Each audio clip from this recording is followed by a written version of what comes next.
Social development एवं यह आमर जो चतुर्थ ब्लॉक रही सम contemporary issues in economic sociology जो केतक आधुनिक इश्यूज रही आर्थिक समाजशास्त्र ता विषय आम आलोचना करवा। सोशल डेवलपमेंट बा जो सामाजिक विकास आम जो कहू यह विषय आज आम विस्तृत भाव आलोचना करवा। एवं प्रथम आम आलोचना करवा आम डेवलपमेंट कहले कौन बुझी था एवं डेवलपमेंट उपरे जो केते गुड़िए स्कॉलर अच्छा केते गुड़िए जो थियोरी अच्छी ये विषय आम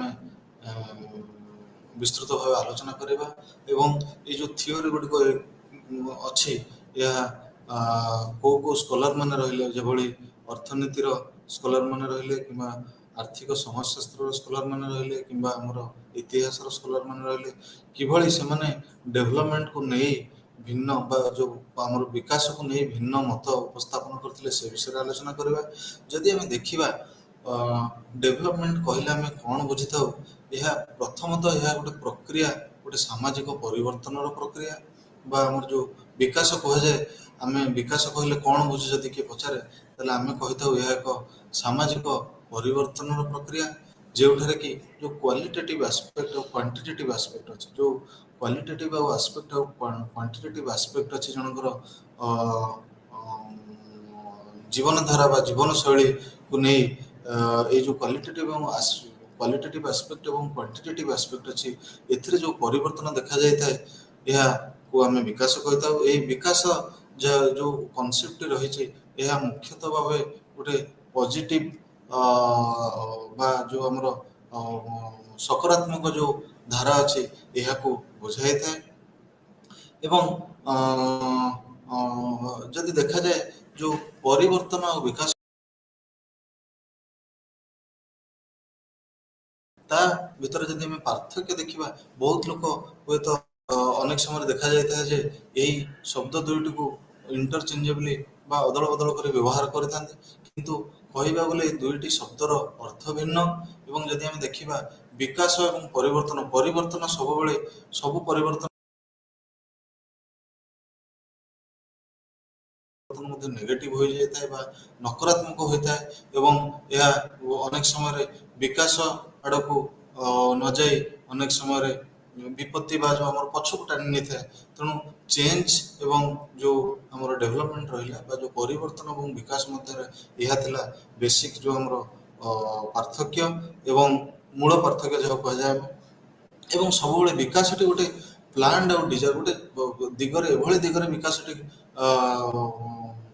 होता है जहाँ सब प्लान एवं डिजायर आम सब तार गोटे प्लान कर ब्लू प्रिंट डेभलप कर यह आमर इच्छा अनुजाई जदि आमर जो प्लान टी रहा जदि जो प्लान टी आम कर इच्छा अनुजाई कर से दिगरे आगेला आम विकास कही जदि देखा जाए विकास को लेकिन केते गुड़िए जो आम थियोरिस्ट रहिले से माने आलोचना करते एवं जदि आम सामाजिक विकास कही सोशल डेवलपमेंट जो कही यह आहरी गोटे कॉम्प्लेक्स कॉन्सेप्ट यह गोटे अम्ब्रेला भाई कॉन्सेप्ट अनेक गुड़िए जो आमर सब कॉन्सेप्ट अच्छी सब कैटेगोरीज ऑफ कॉन्सेप्ट्स अच्छी से माने सब ता विषय आमको जानापी एवं आमको आलोचना करने एवं यह गोटे ब्रॉडर कॉन्सेप्ट यह गोटे जहाँ कह जाए एभली एक कॉन्सेप्ट जहाँ को गोटे पर्टिकुलर कौन गोटे निर्दिष्ट इंडिकेटर नहीं डिफाइन करने बहुत कष्ट होता है। कारण जदि आम आरंभ करवा जदि केवल कहवा आम स्वास्थ्य को कहले आम सोशल डेवलपमेंट बुझाऊ जो सामाजिक विकास बुझाई था आम पुणी आउ केते जन बाहर जो मैंने कहे किभली भाव कहीं शिक्षा को न कहवा जे यह सामाजिक विकास एक मानदंड। तेणु जो सामाजिक विकास जो केते गुड़े मानदंड अच्छे या मुख्यतः आम जदि देखा जाए यह अनेक गुड़िए मानदंड अच्छी से भर जदि आम समस्ते जाना भितर कह जाए जो आम स्वास्थ्य है बा शिक्षा है किंबा आमर किंतु ता यही जो ब्रॉडर कॉन्सेप्ट रही छाड़िले ये ब्रॉडर कॉन्सेप्ट गुड़िक व्यतीत अनेक केते गुड़िए कॉन्सेप्ट अच्छे जहाँ को लेकिन सोशल डेवलपमेंट बा जो सामाजिक विकास उपर स्कॉलर मैंने तर्जमा कर अति माइक्रो कॉन्सेप्ट रहा किंतु जार गोटे समाज उपर बड़ प्रभाव रही जो भाव आम ଜେଣ୍ଡର ଇନିକ୍ୱାଲିଟି ହେଲା ବା ଯେଉଁ ଆମର ଲିଙ୍ଗଗତ ଅସମାନତା ରହିଛି ତାକୁ ନେଇ ଆଲୋଚନା ହଉ କିମ୍ବା ଆମର ଯେଉଁ ରହିଲା କାଷ୍ଟ ବେସ୍ ଇନିକ୍ୱାଲିଟି ବା ଜାତିଗତ ଯେଉଁ ଆମର ଅସମାନତା ରହିଛି ତାକୁ ନେଇ ଆମର ଆଲୋଚନା ହଉ। ଏଇଭଳି ଯଦି ଦେଖିବା ଆମେ ଅନେକ ଗୁଡ଼ିଏ ଏଇଭଳି ଇଣ୍ଡିକେଟର ଅଛି ଯାହାକୁ ଆମେ ସୋସିଆଲ ଡେଭଲପମେଣ୍ଟ ର ଯେଉଁ ଅମ୍ବ୍ରେଲା ରହିଛି ତା ଭିତରେ ରଖିପାରିବା। ଏବଂ ଏ ଯେଉଁ କନସେପ୍ଟ ସୋସିଆଲ ଡେଭଲପମେଣ୍ଟ କନସେପ୍ଟ ଗୋଟେ କମ୍ପ୍ଲେକ୍ସ କନସେପ୍ଟ। ଏହା ଜିଓଗ୍ରାଫି ଟୁ ଜିଓଗ୍ରାଫି ବା ଗୋଟେ ଦେଶରୁ ଅନ୍ୟ ଦେଶ ବା ଗୋଟିଏ ରାଜ୍ୟରୁ ଅନ୍ୟ ରାଜ୍ୟ ଏହା ଭ୍ୟାରି କରିଥାଏ। ଅନେକ ସମୟରେ ଦେଖାଯାଏ ଯେଉଁ ସୋସିଆଲ ଡେଭଲପମେଣ୍ଟର ମାନେ ଯଦି ଯାହା ଆମେ ଯଦି ଦେଖିବା ଭାରତକୁ ତାର ମାନେ ଯାହା ବୁଝାଇଥାଏ ବା ତାର ଅର୍ଥ ଯାହା ବୁଝାଇଥାଏ, ଅନ୍ୟ ଦେଶ ଯେଉଁ ଆଡ଼ଭାନ୍ସ କଣ୍ଟ୍ରିଜ ରହିଲେ ବା ପ୍ରଗତି ବା ବିକାଶର ଯେଉଁମାନେ ଚରମ ସୀମାରେ ପହଞ୍ଚନ୍ତି ବା ଯେଉଁ ଆଡ଼ଭାନ୍ସ ଷ୍ଟେଜରେ ଯେଉଁମାନେ ପହଞ୍ଚି ଯାଇଛନ୍ତି ଯେଉଁ ଦେଶ ଗୁଡ଼ିକ, ତାଙ୍କ ପାଇଁ ସାମାଜିକ ବିକାଶର ଅର୍ଥ ନିଶ୍ଚିତ ଭାବରେ ଭିନ୍ନ। ଏବଂ ଆମର ଯଦି ଦେଖାଯାଏ ଏ ଯେଉଁ ବିକାଶ ରହିଛି, ଯେଉଁ ଡେଭଲପମେଣ୍ଟ ଯେଉଁ କନସେପ୍ଟ ରହିଛି, ଏହା ଯେଉଁ ବିକାଶ ବୋଲି ଯେଉଁ କନସେପ୍ଟ ରହିଛି ଏହା ବିଷୟରେ ପ୍ରଥମେ ଆଲୋଚନା ଆରମ୍ଭ ହୋଇଥିଲା ଆମର ଦ୍ୱିତୀୟ ବିଶ୍ୱଯୁଦ୍ଧ ପରେ 1950 ଦଶନ୍ଧିରେ। ଏବଂ ଯଦି ଦେଖାଯାଏ ଯେ ଏହା ପ୍ରଥମେ କିଭଳି ଭାବେ ଆରମ୍ଭ ହେଲା ନା, ପ୍ରଥମେ ଯେତେବେଳେ ଦ୍ୱିତୀୟ ବିଶ୍ୱଯୁଦ୍ଧ ଶେଷ ହୋଇଥିଲା, ଏ ଦ୍ୱିତୀୟ ବିଶ୍ୱଯୁଦ୍ଧ ଶେଷ ହେବା ଫଳରେ ଆମର ଆସିଥିଲା ଯେଉଁ ଆର୍ଥିକ ଯେଉଁ କ୍ରାଇସିସ୍ ହେଇଥିଲା ବା ଯେଉଁ ଆର୍ଥିକ ସଙ୍କଟ ଦେଖାଯାଇଥିଲା ସମଗ୍ର ବିଶ୍ୱରେ। ଏବଂ ଖାଲି ଆର୍ଥିକ ସଙ୍କଟ ନୁହଁ, ଅନେକ କ୍ଷେତ୍ରରେ ଗୋଟେ ସୋସିଆଲ କ୍ରାଇସିସ୍ ମଧ୍ୟ ହେଇଥିଲା, ଗୋଟେ ସାମାଜିକ ସଙ୍କଟ ଦେଖାଯାଇଥିଲା। କାରଣ ଯୁଦ୍ଧ ଦ୍ୱାରା ଯେଉଁ ପ୍ରପୀଡ଼ିତ ଦେଶମାନେ କେବଳ ଆର୍ଥିକ କ୍ଷେତ୍ରରେ କ୍ଷତିଗ୍ରସ୍ତ ହୋଇନଥିଲେ, ବରଂ ଯେଉଁ ସାଂସ୍କୃତିକ ହେଲା ବା ସାମାଜିକ ହେଲା ସେ କ୍ଷେତ୍ରରେ ମଧ୍ୟ କ୍ଷତିଗ୍ରସ୍ତ ହୋଇଥିଲେ। କାରଣ ଯୁଦ୍ଧଟି ବହୁତ ସମୟ ଧରି ଚାଲି ରହିଥିଲା। ଏଥିରେ ଅନେକ ଗୁଡ଼ିଏ ଦେଶ ତାଙ୍କର ଅର୍ଥ, ତାଙ୍କର ଯେଉଁ ସାମାଜିକ ସୋସିଆଲ କ୍ୟାପିଟାଲ ମଧ୍ୟ ରହିଲା ତାକୁ ମଧ୍ୟ ବିନିଯୋଗ କରିଥିଲେ। କେବଳ ଇକୋନୋମିକ ଯେଉଁ ଇକୋନୋମିକ କ୍ୟାପିଟାଲ ବା ଯେଉଁ ଆର୍ଥିକ ସମ୍ବଳ ଯେଉଁ ତାଙ୍କର ଥିଲା କେବଳ ତାର ବିନିଯୋଗ କରିନଥିଲେ ବା ତାକୁ ଖର୍ଚ୍ଚ କରିନଥିଲେ, ବରଂ ଅନେକ ଗୁଡ଼ିଏ କେତେ ଗୁଡ଼ିଏ, କାରଣ ସ୍କୁଲ ଗୁଡ଼ିକ ଯେଉଁ ପିଲାମାନେ ସ୍କୁଲ ଗୋଇଂ ଚିଲଡ୍ରେନ୍ ଯେଉଁମାନେ ଥିଲେ ବା ଯେଉଁମାନେ ପାଠ ପଢ଼ିବାକୁ ଯିବାକୁ ପିଲାମାନେ, ସେମାନେ ମଧ୍ୟ ଅନେକ କ୍ଷେତ୍ରରେ ଯୁଦ୍ଧରେ ଅଂଶଗ୍ରହଣ କରିଥିଲେ, ସେମାନଙ୍କର ପାଠପଢ଼ା ମଧ୍ୟ ଆଫେକ୍ଟେଡ୍ ହେଇଥିଲା। ତ ଯେଉଁ ଓଭରଅଲ୍ ଯେଉଁ ଡେଭଲପମେଣ୍ଟ ଯେଉଁ ବିକାଶଟି ଏହା କିଛି ବର୍ଷ ପାଇଁ ସ୍ଥଗିତ ରହିଯାଇଥିଲା। ଏବଂ ଯୁଦ୍ଧ ଦ୍ୱାରା ଯେଉଁ ଆମର କ୍ଷୟକ୍ଷତି ହେଇଥିଲା, କେବଳ ଯେଉଁ ଯଦି ଆମେ ଦେଖିବା ଯେଉଁ ଆର୍ଥିକ କ୍ଷୟକ୍ଷତି ହୋଇଥିଲା, এই ଆର୍ଥିକ କ୍ଷୟକ୍ଷତିର ଭରଣା ମଧ୍ୟ ଅନେକ ଗୁଡ଼ିଏ ଦେଶ ଯେଉଁ ବ୍ୟାକୱାର୍ଡ କଣ୍ଟ୍ରିଜ ବା ଯେଉଁ ପଛୁଆ ଦେଶ ଗୁଡ଼ିକ ଥିଲେ ତାଙ୍କ ପାଇଁ କଷ୍ଟସାଧ୍ୟ ହୋଇଥିଲା। ଏବଂ ଏଇ କେତେ ଗୁଡ଼ିଏ ଜିନିଷକୁ ଆଖି ଆଗରେ ରଖି ଯେଉଁ ବିକଶିତ ଦେଶମାନେ ଥିଲେ, ଯେଉଁମାନେ ବିକାଶର ଚରମ ସୀମାରେ ବା ବିକାଶର ଅଗ୍ରଣୀୟ ଯେଉଁମାନେ ଦେଶ ଥିଲେ, ଯଥା ଯୁକ୍ତରାଷ୍ଟ୍ର ଆମେରିକା ହେଲା, ଗ୍ରେଟ୍ ବ୍ରିଟେନ ହେଲା ବା ଆମର ଫ୍ରାନ୍ସ ହେଲା, ଏଇଭଳି କେତେ ଗୁଡ଼ିଏ ଯେଉଁ ଅଗ୍ରଣୀ ଦେଶ ଥିଲେ ସେମାନଙ୍କ ମଧ୍ୟରେ ଗୋଟେ ଆଲୋଚନା ହେଲା। ଏବଂ ସେମାନେ କହିଲେ ଯେ ଆମର ଏ ଯେଉଁ ଦେଶ ଗୁଡ଼ିକ ରହିଛନ୍ତି, ଏ ଯେଉଁ ପଛୁଆ ଦେଶ ଗୁଡ଼ିକ ରହିଲେ ବା ଅବିକଶିତ ଦେଶ ଗୁଡ଼ିକ ରହିଛନ୍ତି, ସେଗୁଡ଼ିକୁ ଆମେ କିଭଳି ବିକାଶ ଧାରାରେ ସାମିଲ କରିବୁ ବା ଯେଉଁ ଡେଭଲପମେଣ୍ଟାଲ ପ୍ରୋସେସ୍ ଅଛି ସେଇ ଯେଉଁ ଧାରାରେ ଆମେ ତାଙ୍କୁ କିଭଳି ଭାବେ ସାମିଲ କରିବୁ। ଏବଂ ଏହି ବିଷୟବସ୍ତୁକୁ ନେଇ ସେମାନଙ୍କ ମଧ୍ୟରେ ଗୋଟେ ଆଲୋଚନା ହେଇଥିଲା। ଏବଂ ସେହି ଆଲୋଚନାରୁ ଆମେ ଯଦି ଦେଖିବା ଜନ୍ମ ନେଇଥିଲା ଆମର ଯାହାକୁ କୁହାଯାଏ ମଡର୍ଣ୍ଣାଇଜେସନ ସ୍କୁଲ ଅଫ୍ ଥଟ୍, ଯେଉଁ ଆଧୁନିକୀକରଣ ଯେଉଁ କୁହାଯାଏ ବା ଏଇ ଯେଉଁ ସ୍କୁଲ ଜନ୍ମ ନେଲା ବା ଗୋଟେ ସ୍କୁଲ ଅଫ୍ ଥଟ୍ ଜନ୍ମ ନେଲା। ଏଥିରେ କେତେ ଗୁଡ଼ିଏ ସ୍କଲାର ମାନେ କେବଳ ଅର୍ଥନୀତି ନୁହେଁ, ବରଂ ଅର୍ଥନୀତି, ଆର୍ଥିକ ସମାଜଶାସ୍ତ୍ର ବା ଯେଉଁ ଇକୋନୋମିକ ସୋସିଓଲୋଜି ରହିଲା, କିମ୍ବା ଆମର ଯେଉଁ ଖାଲି ସମାଜଶାସ୍ତ୍ର ଯେଉଁ ରହିଲା, ସମାଜ ବିଜ୍ଞାନ ରହିଲା, ସମାଜ ବିଜ୍ଞାନରୁ ମଧ୍ୟ କେତେ ସ୍କଲାର ଯୋଗ ଦେଇଥିଲେ। ଏବଂ କେତେ ଗୁଡ଼ିଏ ସ୍କଲାର ଆମର ରାଜନୀତି ବିଜ୍ଞାନ, କେତେ ଗୁଡ଼ିଏ ସ୍କଲାର ଆମର ମନୋବିଜ୍ଞାନ ବା ସାଇକୋଲୋଜି ଯାହାକୁ କୁହାଯାଏ ସାଇକୋଲୋଜିରୁ ମଧ୍ୟ ଯୋଗ ଦେଇଥିଲେ। ଏଇମାନଙ୍କର ମୁଖ୍ୟ ଉଦ୍ଦେଶ୍ୟ ଥିଲା ଯେ ଏଇ ଯେଉଁ ଅନୁନ୍ନତ ଦେଶମାନେ ରହିଛନ୍ତି ବା ଯେଉଁ ଅଣ୍ଡର ଡେଭଲପ୍ଡ କଣ୍ଟ୍ରିଜ ଗୁଡ଼ିକ ରହିଛନ୍ତି, ଏମାନଙ୍କୁ କିଭଳି ଭାବେ ଆମେ ବିକାଶ ଧାରାରେ ସାମିଲ କରିବା। ଆଉ ଯଦି ଦେଖାଯାଏ এই କଣ୍ଟ୍ରି ମାନେ ପ୍ରଥମେ ଏଇ ଯେଉଁ ସ୍କଲାର ମାନେ ରହିଲେ, ଏମାନେ ପ୍ରଥମେ ଏଇ ଯେଉଁ ବିକାଶର ଧାରା ବା ଏଇ ଯେଉଁ ପ୍ରୋଜେକ୍ଟଟି ଷ୍ଟାର୍ଟ ହେଲା ଯେଉଁ ମଡର୍ଣ୍ଣାଇଜେସନ ସ୍କୁଲ ଅଫ୍ ଥଟ୍, ଏହା ପ୍ରଥମେ ଆରମ୍ଭ ହୋଇଥିଲା କର୍ଣ୍ଣେଲ ୟୁନିଭର୍ସିଟିରୁ। ଏବଂ ଆମେ ଯଦି ଜାଣିବା ଏଇ ଯେଉଁ କେତେ ଗୁଡ଼ିଏ ଷ୍ଟଡି ସେମାନେ ପ୍ରଥମେ ପ୍ରଥମ ସୋପାନରେ ସେମାନେ କେତେ ଗୁଡ଼ିଏ ଷ୍ଟଡି କଣ୍ଡକ୍ଟ କଲେ ବା କେତେ ଗୁଡ଼ିଏ ଗବେଷଣା ଆରମ୍ଭ କଲେ। ଏଇ ଗବେଷଣା ଗୁଡ଼ିକ ମୁଖ୍ୟତଃ ଆଧାରିତ ଥିଲା କେତେ ଗୁଡ଼ିଏ ବିଷୟବସ୍ତୁ ଯେ ଯେଉଁ ଆମର ଅନୁନ୍ନତ ଦେଶ ଗୁଡ଼ିକ ରହିଲେ ସେମାନେ କ'ଣ ପାଇଁ ଅର୍ଥନୈତିକ କ୍ଷେତ୍ରରେ ପଛୁଆ ଏବଂ ସାମାଜିକ କ୍ଷେତ୍ରରେ ପଛୁଆ, ଏଇଗୁଡ଼ିକ ବା ସାଂସ୍କୃତିକ କ୍ଷେତ୍ରରେ ପଛୁଆ, ଏଇସବୁ କେତେ ଗୁଡ଼ିଏ ଯେଉଁ ଆମର ଆସ୍ପେକ୍ଟ ରହିଲା ତାକୁ ନେଇ ପ୍ରଥମେ ଷ୍ଟଡି ଆରମ୍ଭ ହେଲା ବା ଗବେଷଣା ଆରମ୍ଭ ହେଲା। ଏବଂ ଏ ଯେଉଁ ଗବେଷଣାରେ ଅଂଶଗ୍ରହଣ କରିଥିବା ସ୍କଲାର ମାନଙ୍କ ମଧ୍ୟରେ ଯଦି ଆମେ ଦେଖିବା, ଜଣେ ଥିଲେ ଡବ୍ଲ୍ୟୁ ରସ୍ତ। ଆମେ ସମସ୍ତେ ଅର୍ଥନୀତିରେ ଯେଉଁମାନେ ଅର୍ଥନୀତି ପଢ଼ିଥିବେ ସେମାନେ ଜାଣିଥିବେ। ଏବଂ ରସ୍ତଙ୍କ ପରେ ଥିଲେ ଆମର ଆଲେକ୍ସ ଇଙ୍କିଲ୍ସ ସମସ୍ତେ ଆମେ ଜାଣୁ ସେ ଏକ ସମାଜ ବିଜ୍ଞାନୀ ବା ସମାଜ ଶାସ୍ତ୍ରର ଜଣେ ସ୍କଲାର। ଏବଂ ତାପରେ ଥିଲେ ଆମର ଡେଭିଡ୍ ମାକ୍ଲେଲାଣ୍ଡ। ଏବଂ ଯଦି ଆମେ ଦେଖିବା ଆମର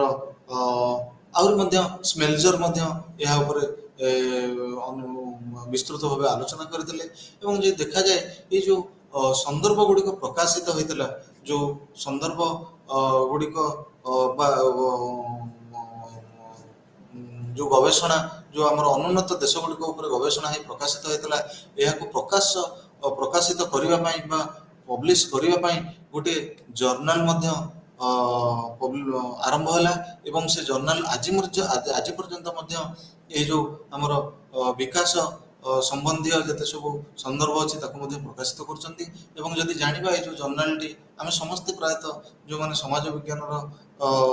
ଛାତ୍ରମାନେ ରହିଲେ ବା ଯେଉଁ ସ୍କଲାର ମାନେ ରହିଲେ ସେମାନେ ଅଳ୍ପ ବହୁତ ଏହି ଜର୍ନାଲ ବିଷୟରେ ନିଶ୍ଚିତ ଜାଣିଥିବେ। ଏହା ଗୋଟେ ବିଶ୍ୱର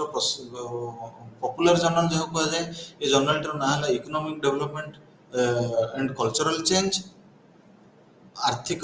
ବିକାଶ ଏବଂ ସାଂସ୍କୃତିକ ପରିବର୍ତ୍ତନ ଯଦି କୁହାଯାଏ, ତାକୁ ଯଦି ଆମେ ଅନୁବାଦ କରିବା, ଏଇ ଜର୍ନାଲର ଟାଇଟେଲରୁ ଆମେ ଜାଣିପାରିବା ଯେ ଏଇ ଯେଉଁ ଜର୍ନାଲ ଯେଉଁ ଆମର ଯେଉଁ modernisation school of thought start ହେଲା, ଏହାର ମୂଳ ଉଦ୍ଦେଶ୍ୟ କ'ଣ ଥିଲା? ଏହାର ମୂଳ ଉଦ୍ଦେଶ୍ୟ ଥିଲା ଯେ ଯେଉଁ ଅନୁନ୍ନତ ଦେଶ ଗୁଡ଼ିକ ରହିଛନ୍ତି ତାଙ୍କୁ କିଭଳି ଭାବରେ ଆମେ ଏଇ ଯେଉଁ ବିକାଶର ଧାରା ଅଛି ସେଠାରେ ସାମିଲ କରିପାରିବା।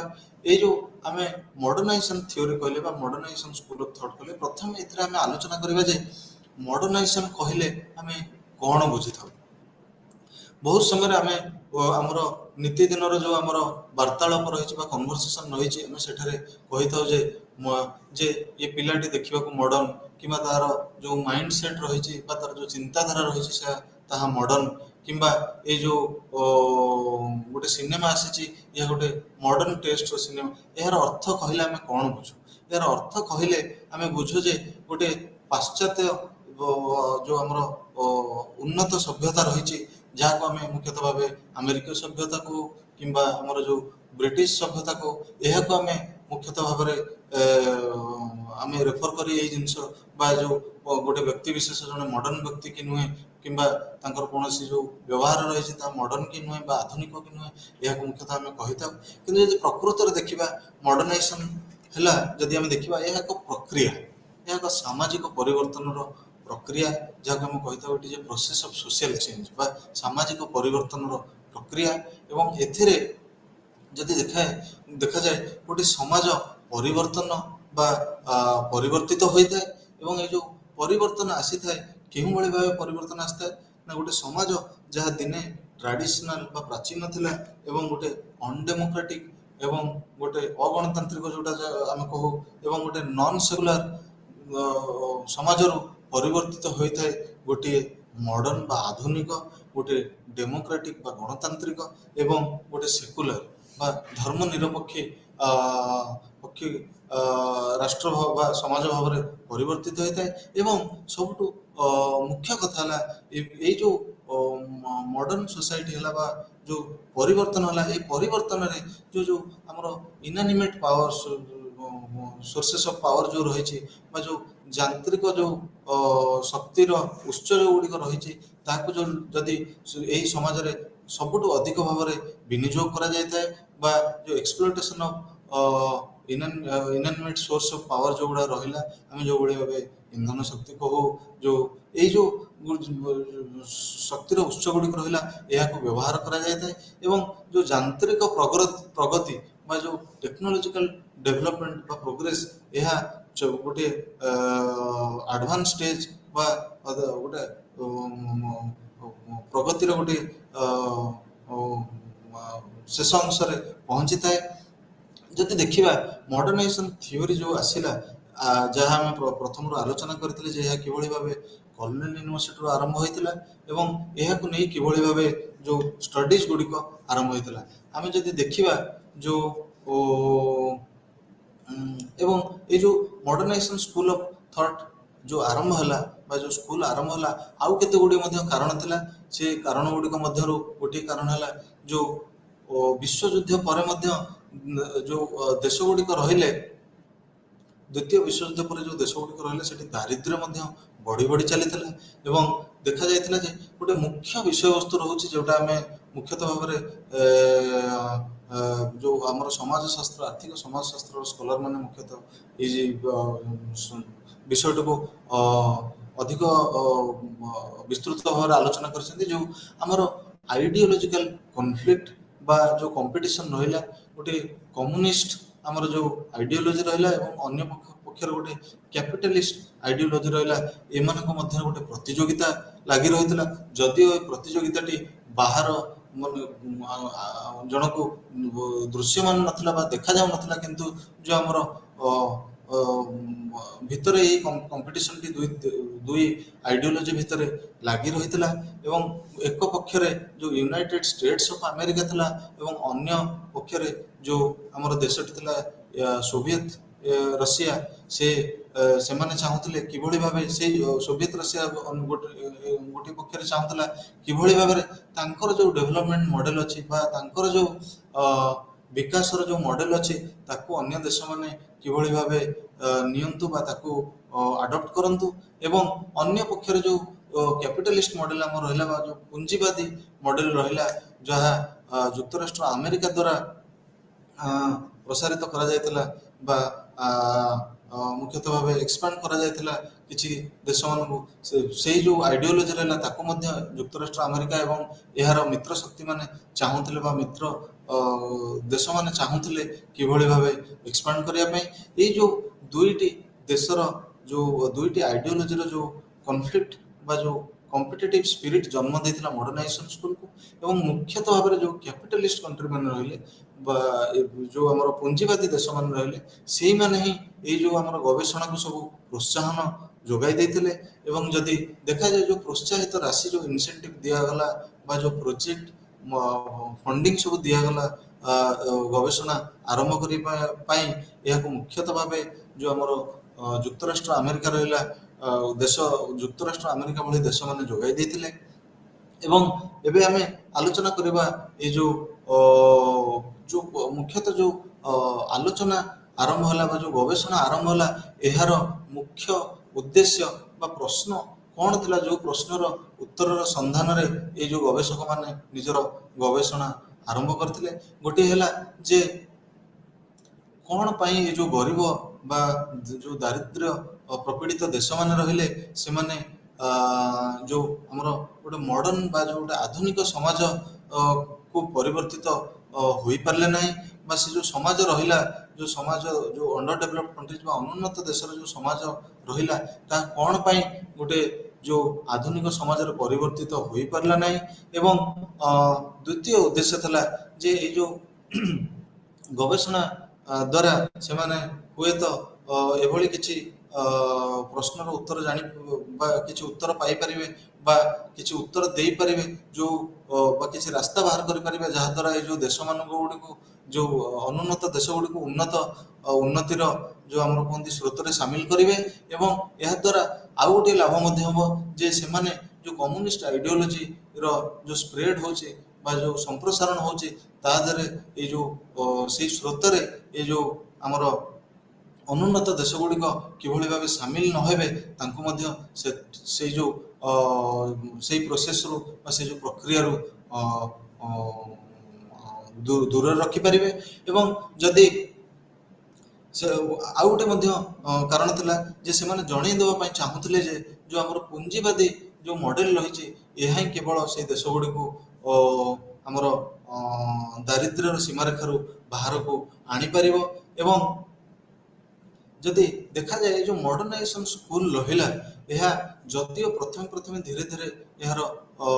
ଡୋମିନାନ୍ସ ଆରମ୍ଭ ହେଉଥିଲା, କିନ୍ତୁ ଯଦି ଦେଖାଯାଏ ଯେତେବେଳେ ୟୁଏସ୍ଏସ୍ଆର୍ ବା ଯେଉଁ ସୋଭିଏତ ସୋସିଆଲିଷ୍ଟ ରଷିଆ ଆମର ଯେଉଁ ଦେଶ ଯେତେବେଳେ ତାର ବିଚ୍ଛେଦ ହୋଇଥିଲା ବା ସେ କୋଲାପ୍ସ କରିଯାଇଥିଲା, ଏହାପରେ ଏଇ ଯେଉଁ ସ୍କୁଲର ପ୍ରାଧାନ୍ୟ ବଢ଼ିବାକୁ ଲାଗିଥିଲା।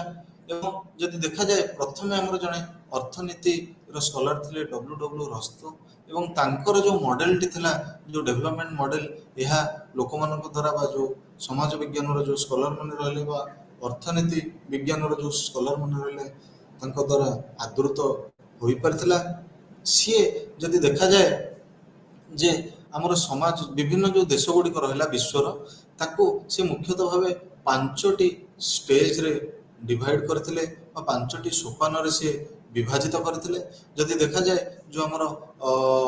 ଫ୍ଲାଇଟ୍ ବା ଗୋଟେ ଯେତେବେଳେ ଉଡ଼ାଜାହାଜ ଯେତେବେଳେ ଟେକ୍ ଅଫ୍ ନେଉଛି, ଯେତେବେଳେ ଗ୍ରାଉଣ୍ଡରୁ ତାର ରନୱେକୁ ଯାଉଛି ଏବଂ ରନୱେରୁ ଯେତେବେଳେ ଟେକ୍ ଅଫ୍ ନେଉଛି, ଆମେ ଯଦି ଦେଖିବା ଏହା କିଭଳି ଭାବେ ପ୍ରଥମେ ଗଡ଼ିଥାଏ ଏବଂ ତାପରେ କିଭଳି ଭାବେ ଏଇଭଳି ଭାବେ ଟେକ୍ ଅଫ୍ ନେଇଥାଏ। ଯଦି ଦେଖିବା ଏ ଯେଉଁ ଟେକ୍ ଅଫ୍ ନେଉଛି, ଏ ଟେକ୍ ଅଫ୍ ନେଲା ବେଳେ ସେ କେତୋଟି ଷ୍ଟେଜ୍ ଦେଇ ବା କେତୋଟି ସୋପାନ ଦେଇ ଟେକ୍ ଅଫ୍ ନେଇଥାଏ ଏବଂ ଏଭଳି ଗୋଟେ ଫେଜ୍ ଆସେ ଯେଉଁଠିକି ବିମାନଟି ଯାଇ ଉପରେ ସ୍ଥିର ହୋଇଯାଇଥାଏ ଏବଂ ଏହାପରେ ସେଥିରେ କୌଣସି ପରିବର୍ତ୍ତନ ଦେଖାଯାଇନଥାଏ। କେବଳ ଯେତେବେଳେ ଯାଇ ଲ୍ୟାଣ୍ଡିଂ କରେ ସେତେବେଳେ ଯାଇଥାଏ ସେ ତାର ପୋଜିସନରେ ବା ତାର ଯେଉଁ ସ୍ଥିତି ଅଛି ସେଥିରେ ପରିବର୍ତ୍ତନ ଆଣିଥାଏ। ତେଣୁ ଏଇ ମଡେଲକୁ ବା ଯେଉଁ ଗୋଟେ ଉଡ଼ାଜାହାଜ ଯେତେବେଳେ ଉଡ଼ିବା ଆରମ୍ଭ କରେ କିଭଳି ଭାବେ ସେ ସ୍ଥିର ଥାଏ ଏବଂ ତାପରେ କିଭଳି ଭାବେ ନେକ୍ସଟ ଷ୍ଟେଜରେ ରନୱେରେ ଚାଲିବା ଆରମ୍ଭ କରେ ଏବଂ କିଭଳି ଭାବେ ପରେ ଉଡ଼ିବା ଆରମ୍ଭ କରିଥାଏ, ଏଇ ଯେଉଁ ଷ୍ଟେଜକୁ ସେ କମ୍ପେୟାର କରିଥିଲେ ରସ୍ତୋ ଆମର ଆର୍ଥିକ ଯେଉଁ ବିକାଶ ରହିଛି ବିଭିନ୍ନ ଦେଶ ଗୁଡ଼ିକର ତାହାର ସହିତ ତୁଳନା କରିଥିଲେ। ଏବଂ ତାଙ୍କର କହିବା ଅନୁଯାୟୀ ପ୍ରଥମ ସୋପାନଟି ଥିଲା ଆମର ଦ ଟ୍ରାଡିସନାଲ ସୋସାଇଟି, ଯେଉଁ ପୁରୁଣା ଆମର ସମାଜ ଥିଲା ତାହାକୁ ସେ କହିଥିଲେ ଯେ ଏହା ହେଉଛି ପ୍ରଥମ ସୋପାନ। ଦ୍ୱିତୀୟରେ ଥିଲା preconditions to take off, ତୃତୀୟଟି ଥିଲା ଟେକ୍ ଅଫ୍, ଚତୁର୍ଥଟି ଥିଲା ଦ ଡ୍ରାଇଭ୍ ଟୁ ମ୍ୟାଚୁରିଟି, ପଞ୍ଚମଟି ଥିଲା ହାଇ ମାସ୍ କନଜମ୍ପସନ୍। ଯଦି ଆମେ ଦେଖିବା ଯେଉଁ ଟ୍ରାଡିସନାଲ ଫେଜ୍ରେ ଯଦି ଦେଖିବା ଯେ ସେ କହିଥିଲେ କେତେ ଗୁଡ଼ିଏ ଦେଶ ଅଛି ଯାହା ଏବେ ବି ଯେଉଁ ଆମର ଟ୍ରାଡିସନାଲ ବା ଯେଉଁ ପ୍ରାଚୀନ ସାମାଜିକ ବ୍ୟବସ୍ଥାରେ ପରିଚାଳିତ। ଯଦି ଦେଖାଯାଏ ତାଙ୍କର କହିବା ଅନୁଯାୟୀ ଏହି ଦେଶ ଗୁଡ଼ିକରେ ମୁଖ୍ୟତଃ ଭାବେ ଯେଉଁ ଉତ୍ପାଦନ ହେଉଛି ବା ଯେଉଁ ଇକୋନୋମିକ୍ ଆକ୍ଟିଭିଟିଜ୍ ରହିଛି ବା ଯେଉଁ ଲୋକମାନେ ଯେଉଁ ଉତ୍ପାଦନ କରୁଛନ୍ତି ସେମାନେ ମୁଖ୍ୟତଃ ଭାବରେ ନିଜର କନଜମ୍ପସନ୍ ବା ଉପଭୋଗ ପାଇଁ କରୁଛନ୍ତି ବା ନିଜର ଯେଉଁ ଆବଶ୍ୟକତାଟାକୁ ପୂରଣ କରିବା ପାଇଁ ହିଁ କେବଳ ଉତ୍ପାଦନ କରୁଛନ୍ତି। ଏବଂ ଯଦି ଦେଖିବା ସେମାନେ କେବେ ହେଲେ ଏଇ ଯେଉଁ ଷ୍ଟେଜ ରହିଲା ବା ଏଇ ଯେଉଁ ସୋପାନ ରହିଲା, ଏହି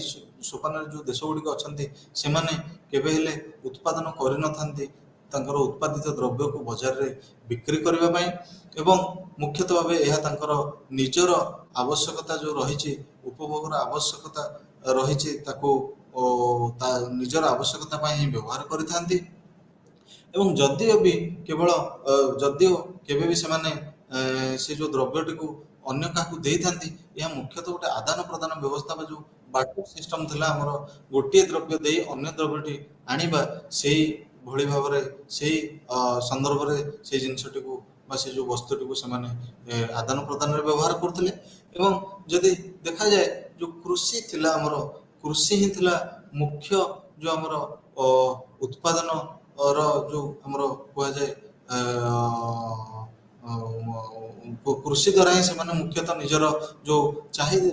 ଚାହିଦା ରହିଛି ବା ଯେଉଁ ଆବଶ୍ୟକତା ରହିଛି ତାକୁ ହିଁ ମୁଖ୍ୟ ଭାବରେ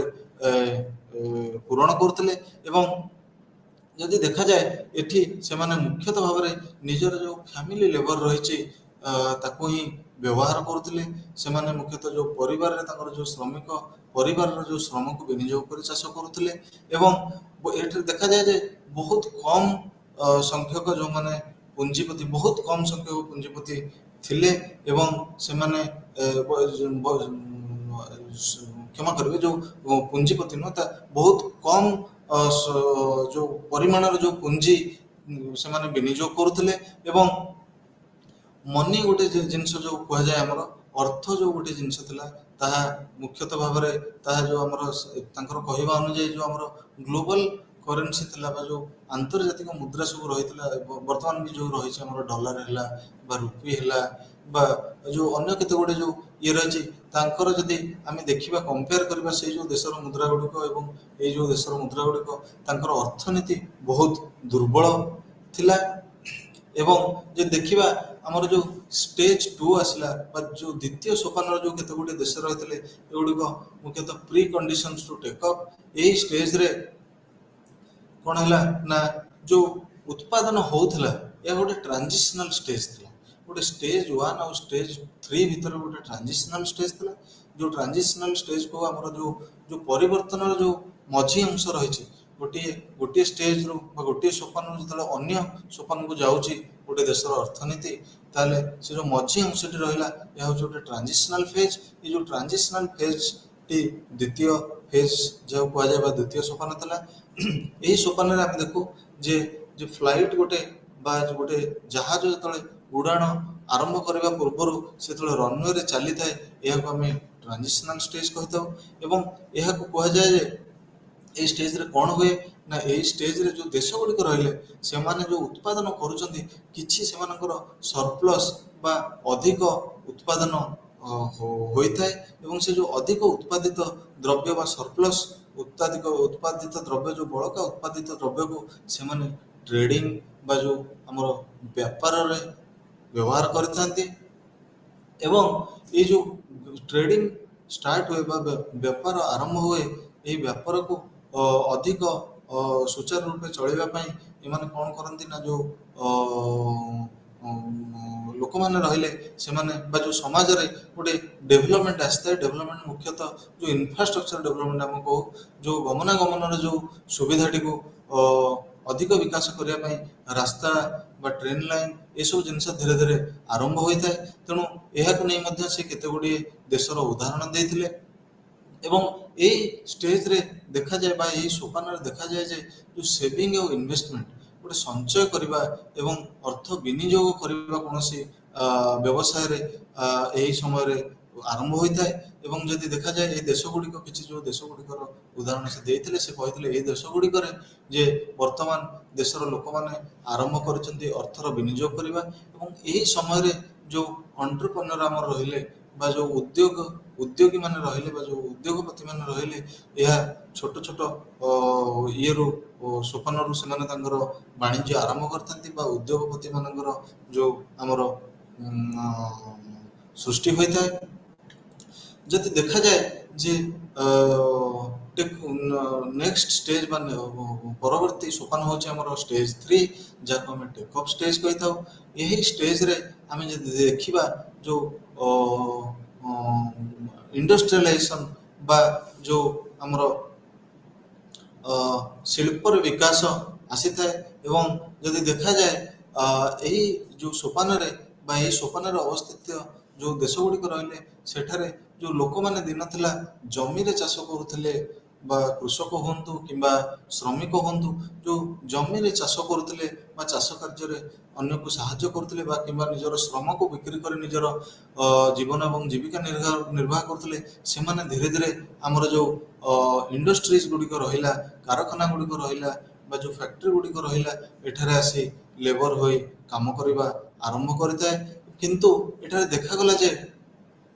ଯେଉଁ ଗ୍ରୋଥ ରହିଛି ବା ଯେଉଁ ଆମର ଉନ୍ନତି ରହିଛି ବା ପ୍ରଗତି ରହିଛି ଏହା ମୁଖ୍ୟତଃ ସୀମିତ ଥାଏ ଗୋଟିଏ କିମ୍ବା ଦୁଇଟି ଜାଗାକୁ ନେଇ ଯେଉଁଠାରେ କି ଯେଉଁ ଆମର ଶିଳ୍ପରେ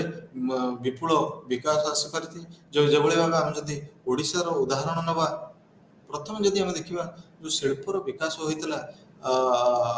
ବଡ଼ ଧରଣର ବିକାଶ ଯଦି କହିବା ଏହା ମୁଖ୍ୟତଃ ଭାବେ ଆମର ଯେଉଁ ଇସ୍ପାତ ନଗରୀ ରାଉରକେଲା କାରଖାନା ଅଛି ସେଠାରେ ବିକାଶ ହୋଇଥିଲା। ଏବଂ ଦେଖାଯାଏ ଯେ ଯେଉଁ ପ୍ରୋସେସ୍ ଅଫ୍ ଅର୍ବାନାଇଜେସନ୍ ଯଦି ଆମେ ଦେଖିବା ଯେଉଁ ସହରର ବିକାଶ ହୋଇଥିଲା ଏହା ମୁଖ୍ୟତଃ ସେହି ଅଞ୍ଚଳରେ ହୋଇଥିଲା। ଏବଂ ଯଦି ଦେଖାଯାଏ ପ୍ରଥମେ ଯଦି ଅନ୍ୟ ସେଇଭଳି କିଭଳି ଯଦି ଆମେ ଦେଖିବା ଆମର ସୂତା କଳ ଯେଉଁ ସୁରଟରେ ଅଛି ଗୁଜୁରାଟରେ ସେଠି ମଧ୍ୟ ବିକାଶ ହୋଇଥିଲା ଯେଉଁଠିକି ଆମେ ଦେଖାଯାଏ ଯେ ଲୋକମାନେ ଯେଉଁମାନେ ଲ୍ୟାଣ୍ଡରେ ଚାଷ କରୁଛନ୍ତି ଆମେ ଯଦି ଦେଖିବା ଓଡ଼ିଶାର କେତେ ଗୁଡ଼ିଏ ଏଭଳି ଆମର ଅଛନ୍ତି ଜିଲ୍ଲା ଗୁଡ଼ିକ ଯେଉଁଠାରେ କି ଯୁବାପିଢ଼ିମାନେ ଯେଉଁମାନେ ଆଗରୁ ଲ୍ୟାଣ୍ଡରେ ବା ଜମିରେ ଚାଷ କରୁଥିଲେ ବା ଚାଷ କାର୍ଯ୍ୟରେ ନିଜକୁ ନିୟୋଜିତ କରିଥିଲେ ନିଜର ଜୀବନ ଏବଂ ଜୀବିକା ନିର୍ବାହ କରିବା ପାଇଁ, ସେମାନେ କିଭଳି ଭାବେ ଆମର ମାଇଗ୍ରେଟ୍ କରି ହୋଇ ବା ଆ, ଆ, ବିସ୍ଥାପିତ ହୋଇ କିଭଳି ଭାବେ ଯାଇ ସୁରଟର ଯେଉଁ ସୂତା କଳ ଅଛି ବା ଯେଉଁ ଇଣ୍ଡଷ୍ଟ୍ରିଜ୍ ଅଛି ସେଠି ସେମାନେ କିଭଳି ଭାବେ ନିଜର ଶ୍ରମକୁ ବିକ୍ରି କରୁଛନ୍ତି ଏବଂ ତା ଦ୍ୱାରା ସେମାନେ ମଧ୍ୟ ଯଦି ଦେଖାଯାଏ ସେମାନେ ଚାଷ ତାଙ୍କର କହିବା ଅନୁଯାୟୀ ଯେହେତୁ ତାଙ୍କ ପାଖରେ ଜମିର ପରିମାଣ କମ୍ ଏବଂ ଘରରେ ଲୋକଙ୍କର ବା ଯେଉଁ ଲୋକଙ୍କ ସଂଖ୍ୟା ଅଧିକ ଏବଂ ତାଙ୍କର ଯେତିକି ମାନେ ଖାଦ୍ୟ ଶସ୍ୟ ବା ତାଙ୍କର ଯେଉଁ ରିକ୍ୱାରମେଣ୍ଟ ଅଛି ଯେଉଁ ଆବଶ୍ୟକତା ଅଛି ତାହା କେବଳ ଯେ ସେଇ ଯେଉଁ ଛୋଟ ଚାଷ ଜମିରୁ ପୂରଣ ହେଇପାରୁନି। ତେଣୁ ସେମାନେ ମୁଖ୍ୟତଃ ଭାବେ ଯେଉଁ ଆମର ଇଣ୍ଡଷ୍ଟ୍ରିଆଲ ସେକ୍ଟର୍ସ ଅଛି ବା ଯେଉଁ ଆମର କାରଖାନା ହେଲା ବା ଯେଉଁ ଫ୍ୟାକ୍ଟ୍ରି ହେଲା ସେଠାରେ ମୁଖ୍ୟତଃ ଭାବେ ନିଜକୁ ଯାଇ ନିୟୋଜିତ କରୁଛନ୍ତି ଏବଂ ଏହି ଷ୍ଟେଜରେ ବା ଏ ଯେଉଁ ସୋପାନରେ ଯଦି ଆମେ ଦେଖିବା ଯେଉଁ ଆମର ପଲିଟିକାଲ ରାଜନୈତିକ ଏବଂ ସୋସିଆଲ ଇନଷ୍ଟିଟ୍ୟୁସନ ଏବଂ ଯେଉଁ ସାମାଜିକ ସଂସ୍ଥା ଅନୁଷ୍ଠାନ ଗୁଡ଼ିକ କେତେ ଗୁଡ଼ିଏ ଏମର୍ଜ କରନ୍ତି ଏବଂ ସେମାନେ ଆରମ୍ଭ କରନ୍ତି ଯେଉଁ ଆମର ଶିଳ୍ପରେ ଯେଉଁ ବିକାଶ ବା ଇଣ୍ଡଷ୍ଟ୍ରିଆଲାଇଜେସନ ଯେଉଁ ହେଉଛି ତାର ବିକାଶରେ କିଭଳି ଭାବେ ସେମାନେ ଅନେକ ସମୟରେ ସାହାଯ୍ୟ କରିଥାନ୍ତି ଏବଂ ଯଦି ଦେଖାଯାଏ କିନ୍ତୁ ଏହି ଯେଉଁ ଷ୍ଟେଜ ରହିଲା ଏହି ଷ୍ଟେଜରେ କିଛି ଯେଉଁ ଆମର ଅର୍ଥନୈତିକ ଆକ୍ଟିଭିଟିଜ ରହିଛି ବା ଯେଉଁ ଇକୋନୋମିକ ଆକ୍ଟିଭିଟିଜ ରହିଛି ଏହିଗୁଡ଼ିକ ହିଁ ବିକଶିତ ହୋଇଥାଏ। ଏହା ସମ୍ପୂର୍ଣ୍ଣ ଭାବେ ଯେଉଁ କୁହାଯାଏ ଆମର ସମ୍ପୂର୍ଣ୍ଣ ଅର୍ଥନୈତିକ ବିକାଶ ବା ଆର୍ଥିକ ବିକାଶ ହୋଇନଥାଏ। ଯଦି ଆମେ କେତେ ଗୁଡ଼ିଏ ଦେଶର ଉଦାହରଣ ଦେଖିବା ଯେଉଁମାନେ ଏହି ସୋପାନରେ ଯେତେବେଳେ ରସ୍ତ ଆଲୋଚନା କରିଥିଲେ ସେହି ଦେଶ ଗୁଡ଼ିକ ଏହି ସୋପାନରେ ଅଛନ୍ତି, ସେହି ଦେଶ ଗୁଡ଼ିକ ମଧ୍ୟରୁ ସେ ଉଦାହରଣ ଦେଇଥିଲେ ଚାଇନା ଏବଂ ଇଣ୍ଡିଆର, ଚୀନ ଏବଂ ଭାରତର। ଯଦି ଦେଖିବା ଯେଉଁ ଡ୍ରାଇଭ୍ ଟୁୱାର୍ଡସ୍ ମ୍ୟାଚୁରିଟି ଯଦି ଦେଖାଯାଏ ଯେ ଯେଉଁ ଆମର ଅର୍ଥନୀତି ରହିଲା ଗୋଟିଏ ନିର୍ଦ୍ଦିଷ୍ଟ ଦେଶର ଏହି ଷ୍ଟେଜରେ ବା ଏହି ସୋପାନରେ ଏହି ଦେଶର ଅର୍ଥନୀତି ଗୁଡ଼ିକ ମୁଖ୍ୟତଃ ଭାବରେ ଡାଇଭର୍ସିଫାଇ ହେବା ଆରମ୍ଭ କରିଥାନ୍ତି ବା ଯେଉଁ ବିଭିନ୍ନ ଯେଉଁ ଆଗରୁ କେବଳ ଗୋଟିଏ ଯେଉଁ ସ୍ପେଶାଲାଇଜେସନ ଥିଲା ଯାହା ଆମେ ପୂର୍ବ ଷ୍ଟେଜରେ ବା ପୂର୍ବ ସୋପାନରେ ଆଲୋଚନା କରିଥିଲେ, ଗୋଟିଏ ନିର୍ଦ୍ଦିଷ୍ଟ କୌଣସି ଆର୍ଥିକ ଯେଉଁ ଆକ୍ଟିଭିଟିଜ ଅଛି ବା ଇକୋନୋମିକ ଆକ୍ଟିଭିଟିଜ ଅଛି ତାହାରି ଉପରେ ହିଁ ଗୋଟେ ଦେଶ ବିକାଶ ପଥରେ ଆଗେଇଥିଲା। କିନ୍ତୁ ଏହି ଷ୍ଟେଜରେ ଦେଖାଯାଏ ଯେ ଅନେକ ସେଇଭଳି ଯେଉଁ କ୍ଷେତ୍ର ରହିଛି ବା ସେକ୍ଟର୍ସ ରହିଛି ତାହା ଉପରେ ଡେଭଲପମେଣ୍ଟ ବା ବିକାଶ ଆରମ୍ଭ ହୋଇଥାଏ ଏବଂ ଯଦି ଦେଖାଯାଇଥାଏ ଯେ ଯେଉଁ ଆମର ଟେକ୍ନୋଲୋଜିକାଲ ଇନୋଭେସନ ରହିଛି ବା ଯେଉଁ ଯାନ୍ତ୍ରିକ ଉଦ୍ଭାବନ ରହିଛି ଏହା ମୁଖ୍ୟତଃ ଭାବେ ଅନେକ ଗୁଡ଼ିଏ ଯେଉଁ ଆମର ଶିଳ୍ପପତି ରହିଲେ ବା ଇଣ୍ଡଷ୍ଟ୍ରିଆଲିଷ୍ଟ ରହିଛନ୍ତି ତାଙ୍କୁ ଆକର୍ଷିତ କରିଥାଏ ଯେ ସେମାନେ କିଭଳି ଅର୍ଥ ବିନିଯୋଗ କରିବେ ଏହି କ୍ଷେତ୍ରରେ ଏବଂ ଯଦି ଦେଖାଯାଇଥାଏ ଯେ ଯେଉଁ ଆମର ୱାର୍କର୍ସ ରହିଲେ ବା ଶ୍ରମିକମାନେ ରହିଲେ ସେମାନେ ବହୁତ ଏହି ସମୟରେ ନିଜର ସ୍ପେଶାଲାଇଜେସନ ଏବଂ ସ୍କିଲ୍କୁ ବହୁତ ବିକଶିତ କରିଥାନ୍ତି ଏବଂ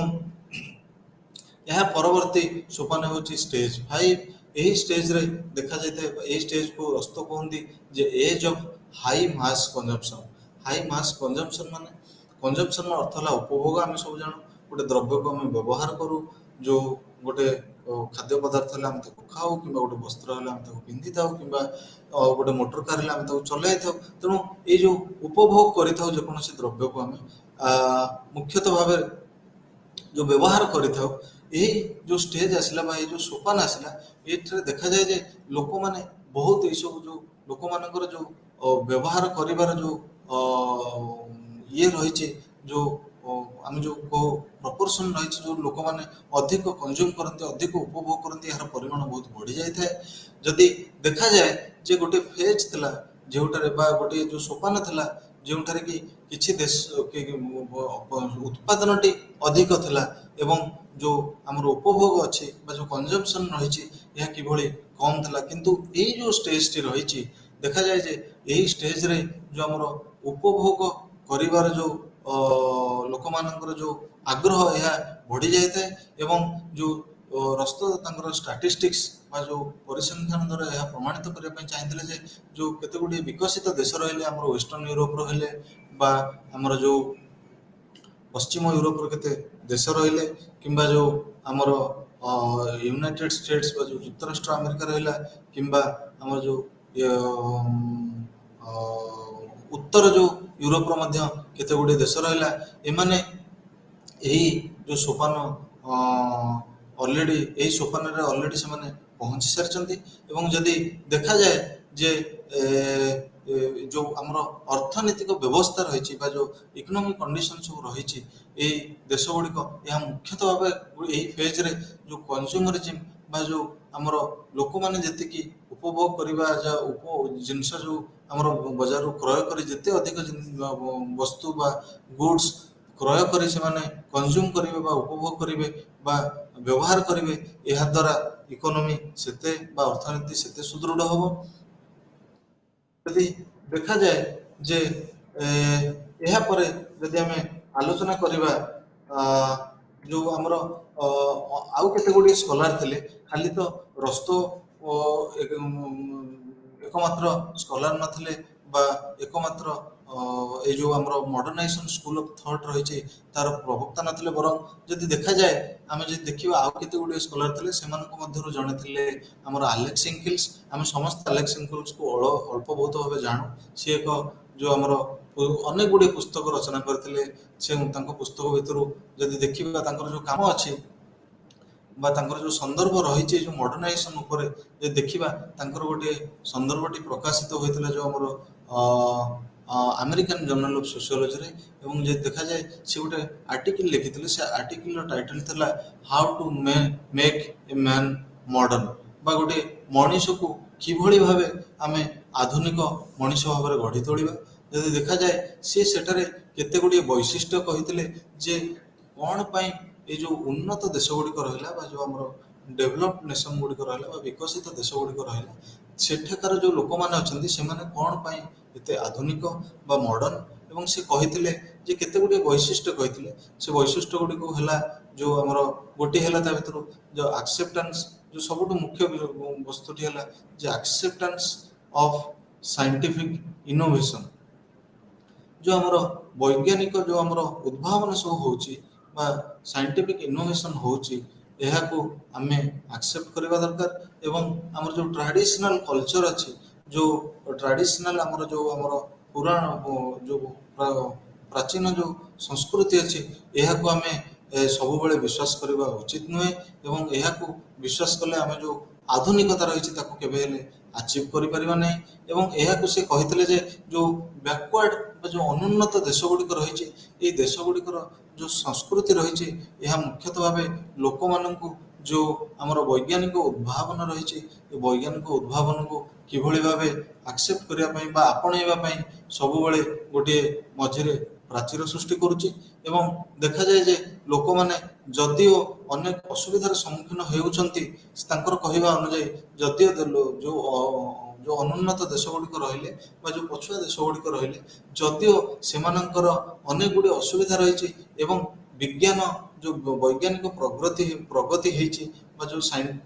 आमर जो साइंटिफिक प्रोग्रेस होइछि इनोवेशन द्वारा बा उद्भावन द्वारा एवं तांको पाखरे तार से जो असुविधा बा से जो प्रॉब्लम रो सॉल्यूशन अछि बा समाधान अछि विज्ञान द्वारा तार समाधान करा जाय परिबो किंतु जेहेतु गोटे आमर सांस्कृतिक ऑर्थोडॉक्सी रही जो आम सांस्कृतिक जो जटिलता रही गोटे समाज में यह लोक को गोटे लोक बा गोटे व्यक्ति विशेष को सब बेले बांधिकी रखि था निजर सांस्कृतिक जो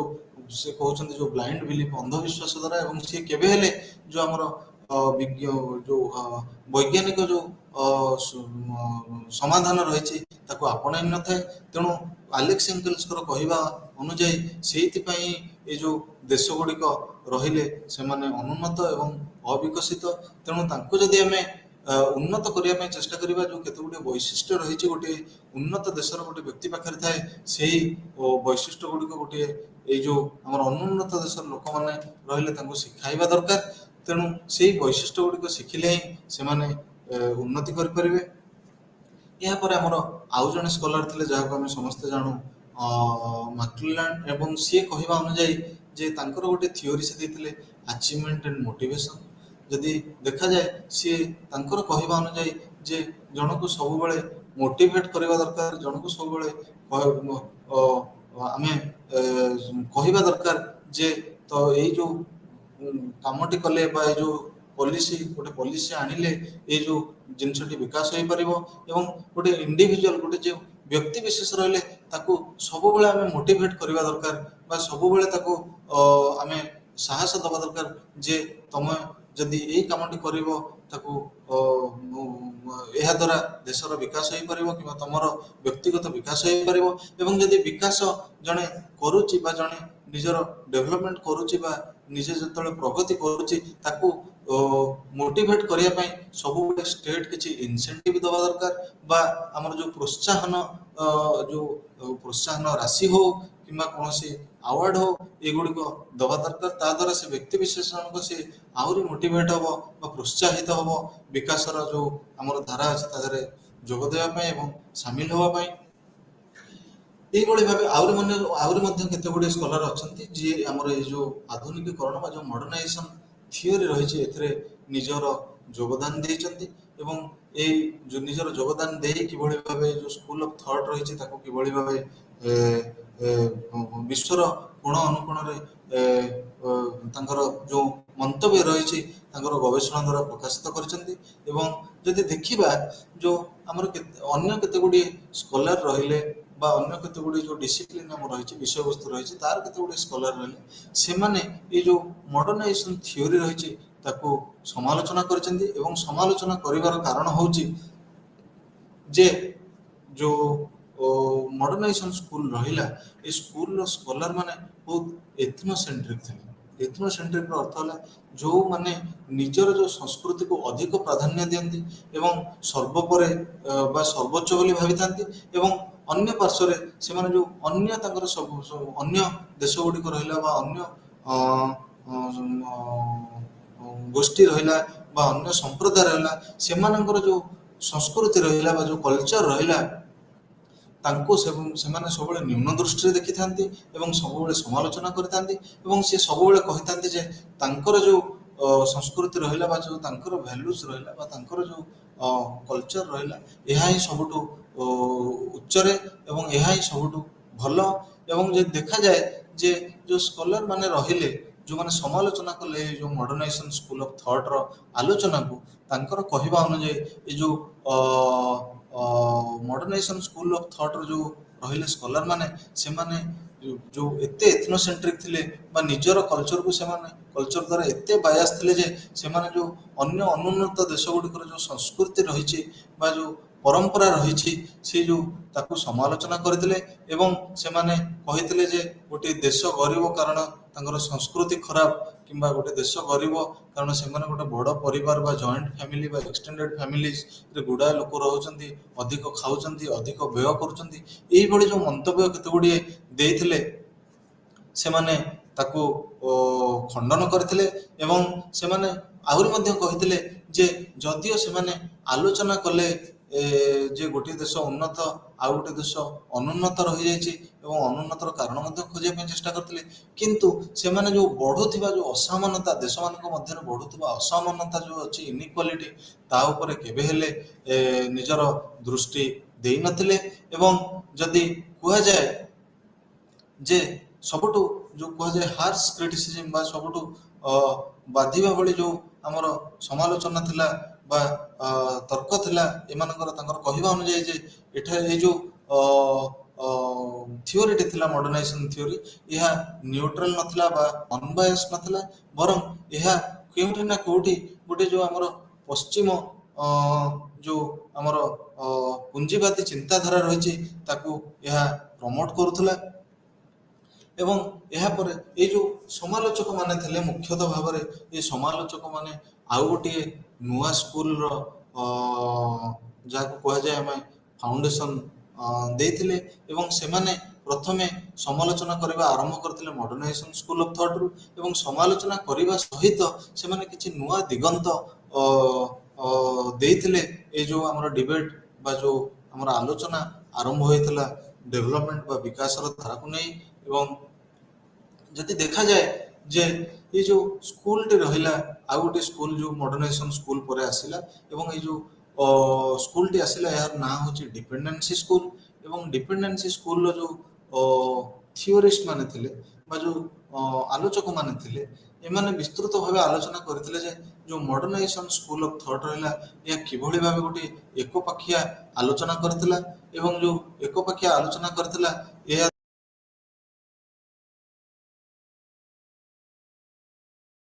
ରହିଲେ ସେମାନେ କିଭଳି ଭାବେ ଭୁଲି ଯାଇଥିଲେ ଯେ ଆଜି ଯଦି ଯେଉଁ ବ୍ରିଟେନ ବିକଶିତ, ଏହା କେବଳ ତାର ଯେଉଁ ଆମର